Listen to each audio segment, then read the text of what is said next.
నేను ఒక 20 ఏళ్ల క్రితం స్విట్జర్లాండ్ జూరిచ్ నుంచి వచ్చిన వాళ్ళు ఇంగ్లీష్లో ప్రింట్ అయినటువంటి ఇన్ని వాస్తుశాస్త్ర పుస్తకాలు తీసుకురావడం జరిగింది. తెచ్చి వాళ్ళు హరిద్వార్లో నేను ఒక కార్యక్రమానికి వెళ్ళినప్పుడు వాళ్ళకి నాకు పరిచయం ఉన్న వ్యక్తి, వీళ్ళు గురుగారు వీళ్ళు వాస్తు గురించి చాలా రీసెర్చ్ చేస్తున్నారు అన్న.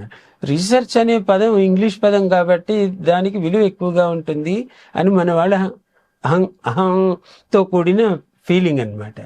నేను సరే అని వాళ్ళందరినీ కూర్చోబెట్టి ఆ పుస్తకాలు పక్కకు పెట్టండి అని ఒక వారం రోజులు వాళ్ళకి పొద్దున్నుంచి రాత్రి దాకా శాస్త్రం అంతా కూడా ఏదైతే మనకి మూలంలో ఉందో దానికి వాళ్ళకి ట్రాన్స్లేట్ చేస్తూ ఇంగ్లీష్లో చెప్పడం జరిగింది. వాళ్ళు ఆ పుస్తకాలు పక్కన పెట్టి నేను చెప్పిందంతా రాసుకుని వాళ్ళు జ్యూరిచ్లో అక్కడ వాళ్ళు ఈ శాస్త్రాన్ని వాళ్ళు పాటించేస్తున్నారు.